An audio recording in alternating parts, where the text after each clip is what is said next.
Picture this. You're walking through the beautiful marble halls of a wealthy Roman villa, admiring the stunning artwork and luxurious furnishings, when you hear the muffled screams of a 7-year-old child coming from behind a locked door. Screams that the family ignores because what's happening to that child slave is considered completely normal and legal in Roman society. Imagine respectable Roman mothers teaching their own daughters how to torture slave children as part of their education, while Roman fathers used child slaves for purposes so horrific that even hardened historians struggle to document them without psychological trauma. This isn't some fictional horror story. This is the documented reality of what happened behind the closed doors of Roman family homes, where the systematic abuse of slave children was hidden from public view while being treated as a normal part of domestic life. What you're about to discover about the private family lives of civilized Romans will destroy every romanticized image you've ever had about ancient domestic life and reveal horrors that make modern family dysfunction look like paradise. Hit subscribe immediately, because what respectable Roman families did to slave children in the privacy of their homes is so disturbing that most history books completely refuse to mention these documented practices. Roman elite families considered the systematic abuse of slave children to be an essential component of their own children's education, as wealthy parents believed that learning to control, punish, and exploit vulnerable young slaves would prepare their sons and daughters for the responsibilities of adult leadership in Roman society. This wasn't accidental cruelty or poor supervision. It was deliberate educational programming designed to create the next generation of Roman elites who would be psychologically capable of maintaining the empire's systems of oppression and exploitation. The formal lessons that Roman children received in slave management began as early as age 5, when wealthy parents would assign their children personal slave companions who were specifically chosen to be abused as part of the grooming child's learning process. These educational relationships weren't friendships or mentorships. They were systematic training programs where Roman children learned to exercise absolute power over other children while developing the emotional detachment necessary for effective slave ownership. The curriculum for teaching Roman children how to control slave children included specific instruction in physical punishment techniques, psychological manipulation methods, and economic principles that would help them maximize the productivity and profitability of their future human property. Roman parents hired specialized tutors who were experts in slave management to teach their children the most effective methods for breaking slave children's spirits, while maintaining their economic value as workers and servants. The practical exercises that formed part of this education involved Roman children participating in the punishment and abuse of their slave companions under parental supervision, with parents providing feedback and guidance to help their children develop more effective techniques for inflicting pain and psychological trauma. These educational sessions were conducted with the same systematic approach that modern families might use to teach children mathematics or music, except the subject matter was human suffering and exploitation. The gender-specific aspects of this education reveal how Roman society had developed different training programs for boys and girls, with Roman sons learning to use slave children for sexual gratification and violent entertainment, while Roman daughters were taught to manage household slaves through sophisticated psychological manipulation and systematic cruelty. Both educational tracks were designed to create adults who would be completely comfortable with the exploitation and abuse of enslaved children. The religious and cultural justifications that Roman families used to legitimize this educational abuse included elaborate philosophical arguments about natural hierarchy, divine providence, and cultural superiority that presented the torture of slave children as morally necessary for maintaining social order. Roman parents taught their children that slave children were fundamentally different from free children, and therefore deserved different treatment, creating ideological frameworks that would prevent guilt or empathy from interfering with effective slave management. The assessment methods that Roman families used to evaluate their children's progress in slave abuse education included formal tests where young Romans were required to demonstrate their ability to control, punish, and exploit slave children according to established criteria. Parents who felt their children were too gentle or empathetic towards slave children would implement additional training programs designed to eliminate these weaknesses and create more effective future slave owners. The social recognition that Roman families received for successfully educating their children in slave abuse demonstrates how systematically Roman society had normalized the torture of children, with parents competing to produce sons and daughters who showed exceptional skill in managing human property. This social competition created incentives for increasingly sophisticated and cruel educational programs that pushed the boundaries of how systematically children could be taught to abuse other children. The long-term psychological impact on Roman children who participated in this educational abuse created adults who were psychologically incapable of recognizing slave children as human beings, while also developing personality disorders and emotional problems that would affect their capacity for normal relationships throughout their lives. The systematic training in child abuse that Roman families provided created generational cycles of cruelty that perpetuated the empire's systems of exploitation while destroying the humanity of both oppressor and victim. Behind the closed doors of wealthy Roman homes, slave children were routinely used as entertainment for family gatherings, birthday celebrations, and social events, with respectable Roman families developing elaborate games and activities that involved the systematic humiliation, physical abuse, and psychological torture of enslaved children who were treated as living toys rather than human beings. These entertainment practices weren't occasional lapses in judgment. They were regular family traditions that were considered normal and appropriate forms of domestic amusement. The party games that Roman families played using slave children as props included activities that would be recognized today as systematic torture, such as forcing young slaves to fight each other for the amusement of family members, making them perform dangerous stunts that often resulted in serious injuries, and conducting elaborate psychological experiments designed to break down their emotional resistance while providing entertainment for Roman spectators.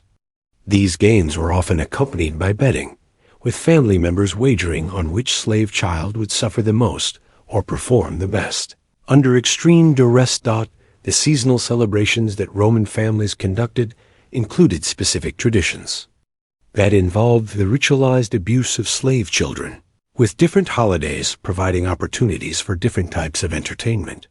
During Saturnalia, some Roman families would temporarily reverse roles between slave children and free children, but only as a form of cruel mockery that made the return to normal abuse even more psychologically devastating for the enslaved victims, who had briefly experienced freedom and dignity. The educational entertainment that Roman families developed combined learning activities with slave abuse, creating scenarios where family members could practice skills like public speaking, debate, or artistic performance while using slave children as subjects for demonstration. These educational entertainments included mock trials where slave children were accused of imaginary crimes and subjected to real punishments, artistic presentations where slave children were used as living sculptures or performance props, and intellectual discussions where family members would debate philosophical questions while slave children were tortured to illustrate various points. The competitive entertainment that Roman families enjoyed included elaborate contests that involved forcing slave children to compete against each other in activities designed to maximize their suffering while providing amusement for spectators. These competitions included endurance contests to see which child could withstand pain the longest, performance challenges where slave children were required to demonstrate skills while being physically abused, and degradation competitions, where the goal was to see which slave child could be made to behave in the most humiliating manner. The artistic entertainment that Roman families created using slave children involved incorporating young slaves into musical performances, theatrical presentations, and literary recitations that required them to participate in their own humiliation while providing cultural enrichment for their Roman masters. These artistic entertainments often included elaborate costumes and staging that made the abuse appear more sophisticated and culturally refined, allowing Roman families to feel that their torture of children was actually a form of high class. Cultural activity. The social entertainment that Roman families conducted included dinner parties and social gatherings where slave children were used as conversation pieces, interactive decorations, and live demonstrations of their host's wealth and power. Guests were often invited to participate in the abuse of slave children as a form of social bonding, with the systematic torture of young slaves serving as a shared activity that strengthened relationships between Roman elite families. The technological innovations that Roman families developed specifically for entertaining themselves with slave children included specialized tools, furniture, and architectural features designed to facilitate the abuse and entertainment of young slaves, while maintaining the aesthetic beauty and cultural sophistication of Roman domestic spaces. These innovations reveal how much time, energy, and resources wealthy Roman families devoted to perfecting their methods for systematically torturing children while maintaining their social respectability and cultural status. The documentation and preservation of these entertainment practices in family records, artistic depictions, and personal correspondence shows how openly and proudly Roman families conducted their abuse of slave children, treating these activities as normal family life worthy of recording and remembering for future generations. Content warning. This chapter addresses historical facts about child sexual abuse in Roman families. The content is educational and historically accurate, but deals with extremely disturbing subject matter: the systematic sexual abuse of slave children within Roman family homes was so normalized and institutionalized that it was often conducted openly within households while being hidden from public documentation through euphemistic language and cultural codes that disguise child rape as education, affection, or household management. Roman law explicitly permitted family members to sexually abuse their slave children, while providing no protections or legal recourse for victims, creating domestic environments where child sexual abuse was not only legal, but considered a normal expression of family authority and slave ownership. The age-specific targeting that characterized sexual abuse in Roman families reveals how systematically these practices were implemented, with Roman family members showing particular preferences for slave children at specific developmental stages who could be groomed and abused according to established patterns that had been refined through generations of family tradition.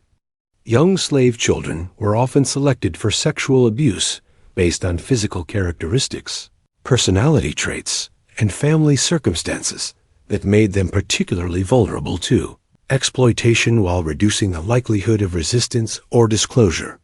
The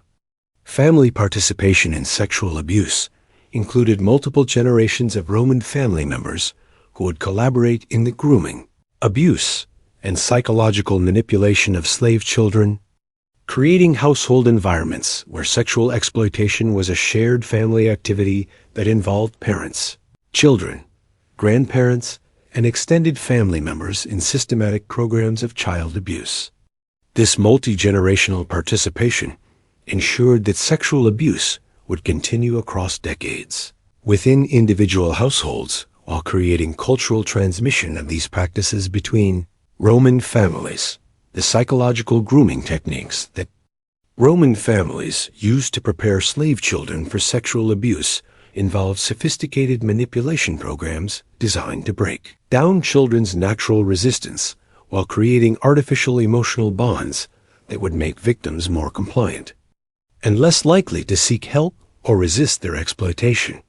These grooming techniques included isolation from other slaves, special privileges and gifts that created emotional confusion, and gradual escalation of inappropriate contact that normalized sexual abuse as an expression of special attention. Rather than criminal victimization, the medical infrastructure that supported family sexual abuse included physicians who specialized in treating injuries caused by child sexual abuse while helping family members maintain their victims' health and appearance for continued exploitation. These medical professionals developed expertise in treating trauma in child victims, while simultaneously participating in the systems that created their injuries, providing medical care that was designed to enable continued abuse rather than to protect children from harm. The cultural camouflage that Roman families used to disguise child sexual abuse included elaborate justifications that presented sexual exploitation as education, religious ritual, or natural expression of family authority rather than criminal abuse of vulnerable children. These cultural narratives allowed Roman families to maintain their social respectability while systematically abusing slave children, creating cognitive frameworks that prevented family members from recognizing their actions as criminal or immoral.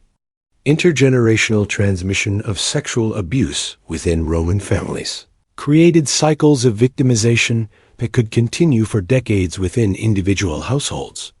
as slave children who survived abuse would often be forced to participate in the grooming and abuse of younger slaves, creating complex systems of complicity that made resistance more difficult while ensuring the continuation of abuse patterns. Across multiple generations of victims, the social protection networks that developed around family sexual abuse included elaborate systems of silence, complicity, and mutual protection that prevented disclosure while ensuring that Roman families could continue their abuse without facing legal or social consequences. These protection networks involved servants, relatives, business associates, and community members who understood what was happening but participated in maintaining the silence necessary for continued exploitation. The long-term psychological impact of family sexual abuse on slave children created severe trauma that affected not only immediate victims but entire slave communities, who understood the constant threat of sexual exploitation that defined their existence within Roman households. Roman families had developed systematic methods for disposing of slave children who became inconvenient, unprofitable, or undesirable, treating the elimination of young human beings as a routine aspect of household management that was conducted with the same casual efficiency used for discarding broken furniture or spoiled food.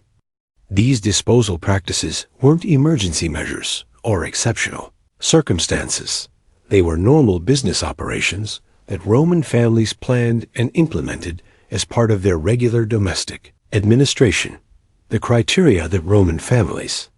used to determine when slave children should be disposed of included economic calculations about productivity and profitability, aesthetic judgments about physical attractiveness and social presentation, and behavioral assessments that evaluated compliance and usefulness for various household functions.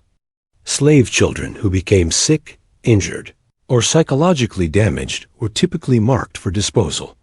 while those who showed signs of resistance, independence, or potential for escape were eliminated as security risks that could threaten family stability. The disposal methods that Roman families employed ranged from outright murder to abandonment in wilderness areas where children would die from exposure, starvation, or wild animal attacks, while other disposal techniques included selling children to mining operations, gladiatorial schools, or brothels where they would face certain death within months of transfer. The choice of disposal method often depended on the family's desire to recover some economic value from their human property versus their need to eliminate potential witnesses to family crimes or abuse. The seasonal patterns that characterized child disposal reveal how Roman families integrated the elimination of slave children into their regular household routines, with specific times of year being considered optimal for different disposal methods based on economic cycles, social calendars, and practical considerations about weather and travel. Many Roman families would conduct annual reviews of their slave children to identify candidates for disposal, treating these evaluations as normal administrative procedures rather than life-and-death decisions about human beings. The family participation in disposal operations included children, parents, and extended family members who would collaborate in identifying, selecting, and eliminating slave children who are no longer wanted, creating household environments where participation in child murder was treated as normal family responsibility rather than criminal activity. Roman children were often required to witness or participate in disposal operations as part of their education in slave management and family authority. The economic motivations that drove child disposal included detailed cost-benefit analyses that Roman families conducted to determine whether maintaining particular slave children was financially worthwhile compared to the costs associated with disposal and replacement. These economic calculations included factors such as food and housing costs, medical expenses, security risks, and potential productivity, with families maintaining sophisticated accounting systems that tracked the profitability of individual slave children over time. The legal protections that Roman families enjoyed when disposing of slave children ensured that the murder, abandonment, or sale of young slaves would not result in criminal prosecution or social consequences, while providing extensive legal remedies for families who felt they had been defrauded by slave dealers, who sold them children that later required disposal. Roman law treated slave children as property that could be destroyed at their owner's discretion, making child disposal a completely legal activity that required no justification or oversight. Not the cultural normalization of child disposal in Roman society is demonstrated by the casual references to these practices in family correspondence, artistic depictions, and legal documents that treat the elimination of slave children as routine household management rather than as murder or child abuse.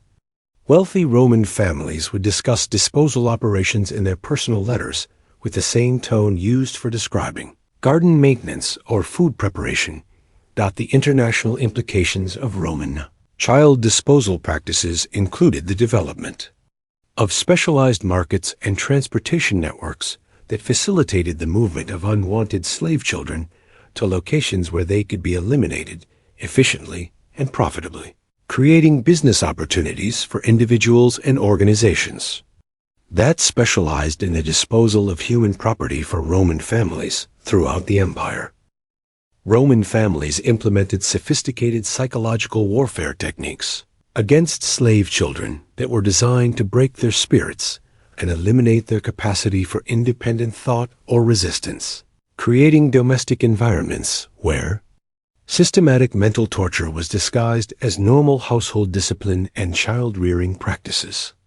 These psychological manipulation programs weren't crude or improvised. They were carefully planned and systematically executed campaigns designed to achieve complete psychological control over slave children while maintaining the appearance of normal family life. The isolation techniques that Roman families used to control slave children involved systematic separation from potential sources of emotional support, including other slaves, family members, and anyone who might provide comfort or encouragement that could interfere with the psychological breaking process. Slave children were often confined to specific areas of the house, forbidden from communicating with other household members, and prevented from forming relationships that might provide psychological resilience against their abuse. The emotional manipulation strategies that Roman families employed included elaborate programs of intermittent reinforcement, where slave children would receive unexpected kindness, gifts, or privileges that created artificial hope and gratitude, followed by periods of increased abuse that would destroy their emotional stability while making them more dependent on their abusers for any positive attention. These manipulation cycles were designed to create trauma bonds that would make slave children psychologically unable to resist or escape their exploitation. The identity destruction programs that Roman families implemented involved systematic attacks on slave children's sense of self, personal history, and cultural identity, with families deliberately erasing children's memories of their original families, names, and cultural backgrounds while replacing these authentic identities with artificial personas designed to serve Roman family needs. Children were forced to adopt Roman names, abandon their native languages, and participate in rituals that destroyed their connections to their original communities and cultures. The fear-based control systems that Roman families developed included elaborate punishment regimes that used unpredictable violence, threats against other slave children, and psychological torture to create constant anxiety and hypervigilance that would prevent slave children from developing the emotional stability necessary for resistance or escape planning. These fear systems were designed to consume slave children's psychological energy while making them too terrified to consider challenging their abusers. The cognitive manipulation techniques that Roman families used included systematic programs of gaslighting, reality distortion, and information control that were designed to make slave children doubt their own perceptions, memories, and judgment, while making them completely dependent on their Roman masters for understanding reality. Children were taught that their abuse was normal, deserved, and beneficial, while being prevented from accessing information that might help them recognize their situation as exploitation rather than education. The social isolation strategies that Roman families implemented included preventing slave children from observing normal family relationships, healthy child development, or alternative models of adult behavior that might help them understand that their treatment was abusive rather than normal. Slave children were deliberately kept ignorant about free children's lives, legal protections, and social alternatives that might inspire resistance or escape attempts. The religious and philosophical manipulation that Roman families employed included using educational and spiritual instruction to convince slave children that their abuse was divinely ordained, culturally necessary, and personally beneficial, creating ideological frameworks that would make victims complicit in their own exploitation while eliminating their capacity to imagine alternatives to their current situation. Children were taught that resistance to abuse was morally wrong and spiritually dangerous. The documentation of psychological control techniques in Noes Roman family records reveals how systematically these families approached the mental destruction of slave children, with detailed accounts of manipulation strategies, progress assessments, and technique refinements that demonstrate the scientific precision with which Roman families conducted psychological warfare against vulnerable children. These records show that psychological abuse was considered a sophisticated skill that required training, practice, and continuous improvement to achieve maximum effectiveness. The systematic concealment of Roman family abuse of slave children by modern historians, cultural institutions, and educational systems represents one of the most successful historical cover-ups ever conducted, driven by powerful incentives to protect idealized images of family life, classical civilization, and Western cultural heritage. That would be completely destroyed if the public understood the systematic torture and murder of children that was integral to Roman domestic life. This cover-up isn't accidental ignorance. It's deliberate suppression of historical evidence that serves contemporary political and cultural agendas. The institutional motivations for hiding Roman family abuse include the protection of family-centered ideologies that present the nuclear family as a naturally beneficial social institution, when historical evidence shows that families have often been the primary sites of systematic child abuse and exploitation throughout human history. Academic institutions, religious organizations, and political groups that promote family values have powerful incentives to suppress evidence that family structures can facilitate rather than prevent child abuse. The cultural and nationalist ideologies that drive historical concealment include Western supremacist narratives that present classical antiquity as the foundation of superior civilization, when acknowledging the systematic family abuse of children in Roman society would undermine claims about Western cultural superiority and moral progress. Educational systems throughout the Western world have systematically excluded evidence of Roman family abuse from curricula designed to promote pride in classical heritage. The psychological factors that contribute to historical denial include cognitive biases that make it difficult for people to accept evidence that contradicts their fundamental beliefs about family life, child safety, and historical progress. The human tendency to avoid disturbing information has created social pressure for historians and educators to minimize or ignore evidence of systematic family abuse that challenges comfortable assumptions about domestic life and child protection. Professional incentives that discourage research into Roman family abuse include academic career structures that reward scholars for producing research that conforms to established historical narratives while punishing those who challenge comfortable myths about classical civilization. Historians who focus on Roman family abuse face funding difficulties, publication obstacles, and professional marginalization that effectively silence research threatening to institutional interests and cultural comfort. The economic interests that support sanitized Roman history include tourism industries, educational publishers, and cultural institutions that profit from presenting classical antiquity as an inspiring and attractive period of human achievement. These economic stakeholders have financial incentives to suppress historical research that would make Roman civilization less appealing to tourists, students, and cultural consumers who prefer inspiring historical narratives to disturbing historical facts. The religious motivations for historical concealment include Christian apologetics that seek to present pre-Christian societies as morally inferior, while avoiding detailed examination of how Christian Roman families continued the same abusive practices after religious conversion. This religious bias has created systematic blind spots in historical scholarship that serve theological purposes rather than historical accuracy. The contemporary implications of continued historical cover-ups include the perpetuation of dangerous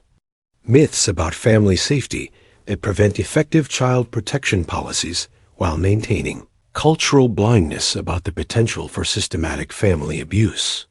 Societies that refuse to acknowledge historical patterns of family violence against children are more likely to enable contemporary child abuse while failing to recognize warning signs of systematic domestic violence. The international consequences of sanitized Roman family history include the export of false historical narratives that present Western family structures as naturally protective and beneficial, when historical evidence shows that families have often been the primary sites of child exploitation and abuse. This cultural imperialism spreads dangerous myths about family safety while preventing the development of effective child protection systems based on realistic understanding of family dynamics.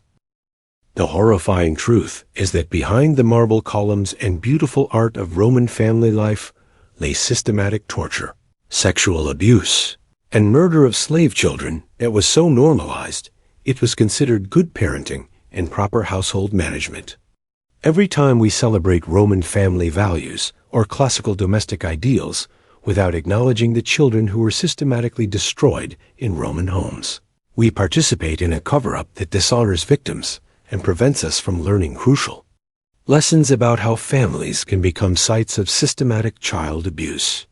If discovering what respectable Roman families did to slave children behind closed doors has shattered your faith in historical narratives about family life, smash that like button, subscribe for more suppressed truths about domestic violence throughout history, and hit that notification bell, because protecting today's children requires acknowledging that families have always been capable of unthinkable cruelty when society gives them permission to abuse the powerless.